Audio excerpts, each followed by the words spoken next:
So you're planning a trip to Walt Disney World. We'll give you all the Disney trip planning tips that are gonna get you into the parks faster so that you can have a great time, even the things people won't tell you.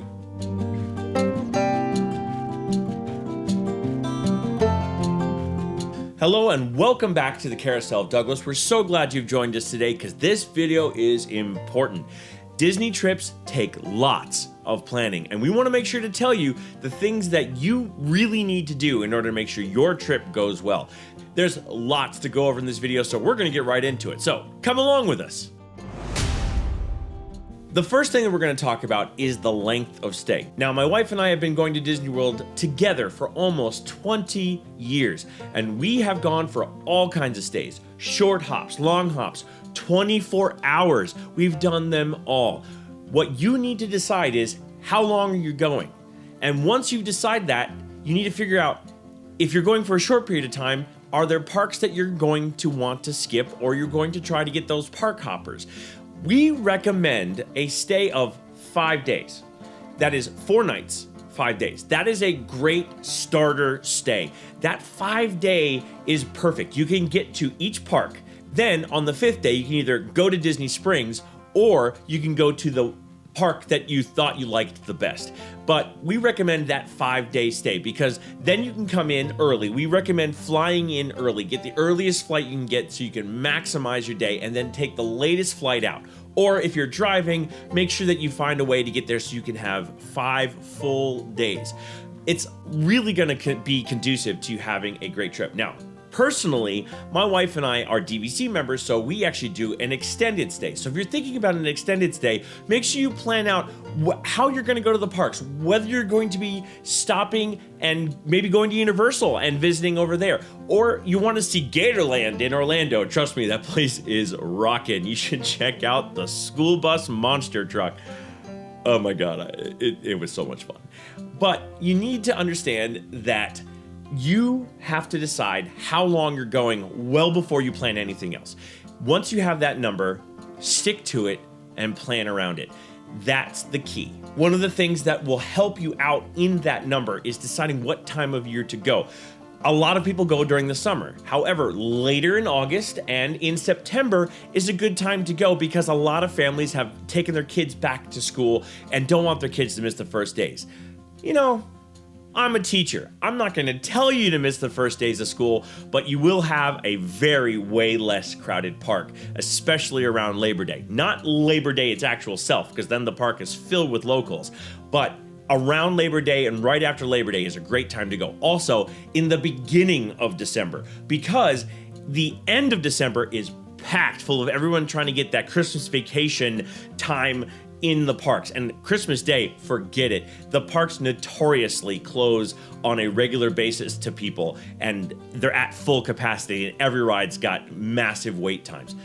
We also recommend to avoid spring break time. Now, spring break time is kind of long. It's like the end of February through March and April, especially around Easter. But even though it's still considered a peak time by Disney, between Easter and Memorial Day is actually a really good time to go. In fact, Michelle and I used to take our vacations then because that's around our anniversary.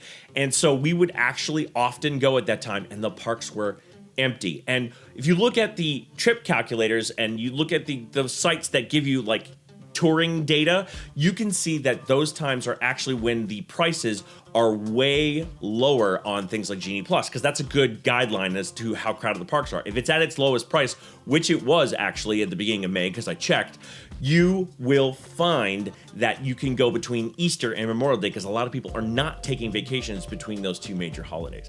Just a little tip. Okay, the next important thing after you decide your length of stay is to choose your lodging. Are you staying on Disney property? Are you not staying on Disney property? Are you possibly renting a house or a condo or an Airbnb? Are you thinking about maybe even renting DVC points? Your lodging is important. If you're not from around the area and you don't have family in the area, thinking about what you should get is important. Now, personally, I will tell you that even though it's expensive, I will tell you that Disney lodging is my favorite way to go. And there are multiple types of Disney lodging. The first thing that I would recommend is that you look into the value resorts. If you're trying to save money, value resorts are great. They are like all-star music, movies, and sports. You also have Pop Century and Art of Animation, which are a little bit more expensive because they have the Skyliner attachment and the family suites, so they kind of run a little bit more expensive in those value resorts. Then you move into the moderate level resorts, and there's a whole bunch of moderate level resorts. The ones we highly recommend are Port Orleans French Quarter and Port Orleans Riverside. There's also Coronado Springs and Caribbean Beach, and those resorts are a lot of fun. They're all really nicely themed. They are plussed up in amenities, like the value resorts only have like a food court and one very large pool. Then you move to the moderate resorts and they still have that themed pool, but it's got a little bit extra. It's got a slide, it's got all kinds of other things to it. And they also often will have a sit-down restaurant, like Coronado Springs has Toledo up on top of the Grand Destino Tower. Riverside has boat rights, a nice sit-down restaurant which you can easily walk to from French Quarter. So they often have that sit-down restaurant as well as a lounge. Oftentimes they have a place where you can get a drink and it's not just like a walk-up pool bar. They also often have like running trails and other exercise trails that are out there. They sometimes have a little bit of extra. Caribbean Beach has access to the Skyliner. Riverside and French Quarter have access to the boats that take you to Disney Springs, so there's a little bit of extra there. And then you move into the Deluxe and the DVC accommodations, which just have all the amenities. They have extra pools, they have quiet pools, they have bars, lounges, sit-down restaurants, signature restaurant. They often have the fitness center. So you will find that there's all kinds of plus up. Oh, don't forget those deluxe resorts also sometimes have a spa where you can get a massage or other kinds of spa treatments. Just a lot of really great things going on at those deluxe resorts. You do pay more as you go through those cycles, so we understand that. Also, Disney lodging is going to be the most expensive lodging in the area. It's even more expensive than staying at Universal, which brings me to my next point. There are some hotels that are called Disney Good Neighbor Hotels. They are infinitely cheaper. They do have some of the features. They have to provide transportation to Disney on their own. You do not get Disney buses. You get a transportation from them. It's usually a van or some kind of bus that they provide, and it's not as often as Disney transportation, but they do have to provide it. And then on top of that, they also get some of the perks, like you can do the early park entry with some of those Good Neighbor hotels. We happen to know that the Disney Springs Holiday Inn gives you that feature because we've stayed there before, and we've recommended that in numerous videos. You should check those out. We do talk about places to stay and what we recommend in room-wise. We also talk about that renting DVC points. You should check that video out because it talks about saving you hundreds of dollars on a higher level accommodation on Disney property. Again, those Good Neighbor hotels are great, and there's lots of them. You just type in Disney Good Neighbor Hotels Orlando, and you can easily find a whole bunch of those. We also recommend looking into the Fort Wilderness Campground.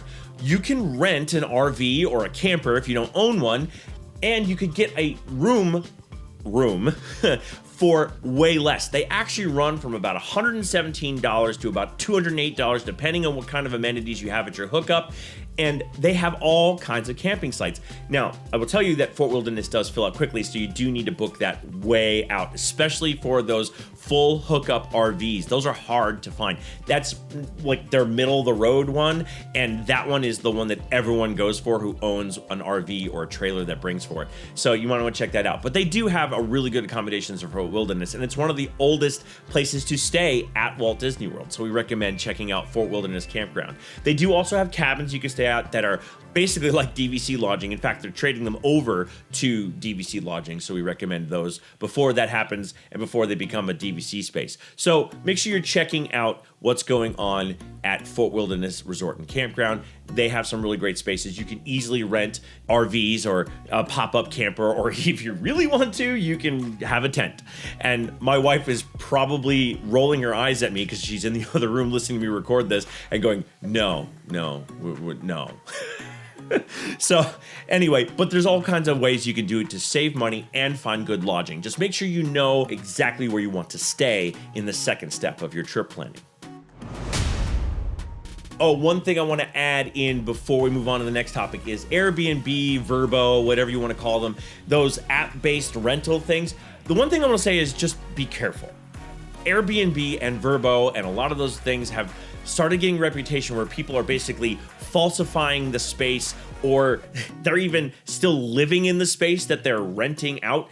Like, if you want to make sure you have a good lodging that's cool. Now, I'll tell you that there's these rooms in those Airbnbs that are themed amazingly. Like, they have kids' rooms that are Star Wars themed or just Mickey Mouse themed or whatever. There's a whole bunch of those really cool themed bed and breakfast, Airbnb, whatever you want to call them. They are pretty awesome, but be careful. Just be careful. Know what you're getting into. Know that you can get scammed a lot by those. So just be careful going in on those Airbnbs, but just, check them out because they may end up saving you a lot of money for your family.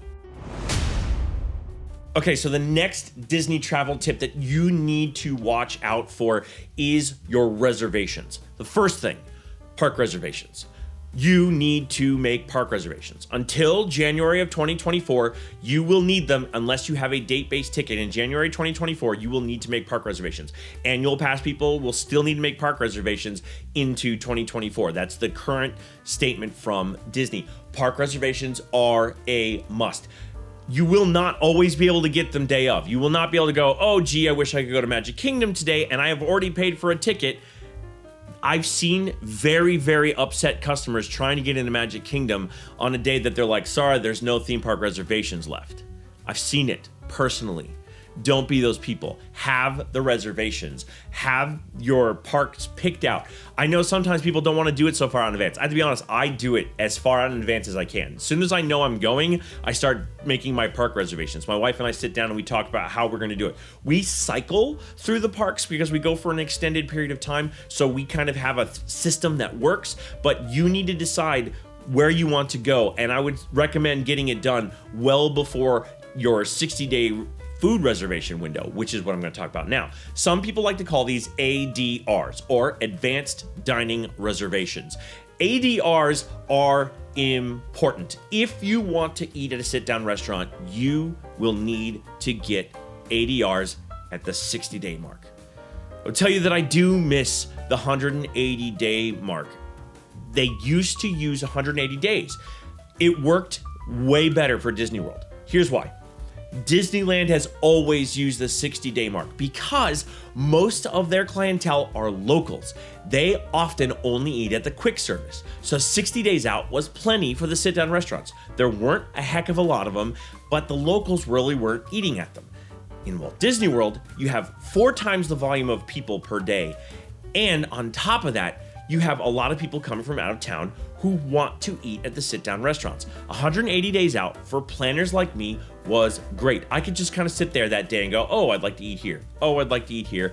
And you just kind of pick and choose on that 180-day mark out. You can plan for up to 10 days of your trip per hotel reservation. If you're doing a split stay, you can start from the first day up until the last day of that hotel room, and then you have to wait for the 60-day mark for that second stay. That happens a lot to us DVC members because we like to do split stays. We like to break up where we're going, especially since we're staying for an extended period of time.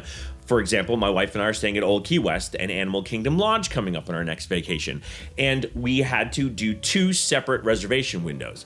And so you get the entire vacation up to 10 days long from the first day of the stay. And you can make all those reservations. That is very helpful for resort guests. That's another reason why I recommend staying on Disney property, because if you're not staying on Disney property, you have to do 60 days out for each day.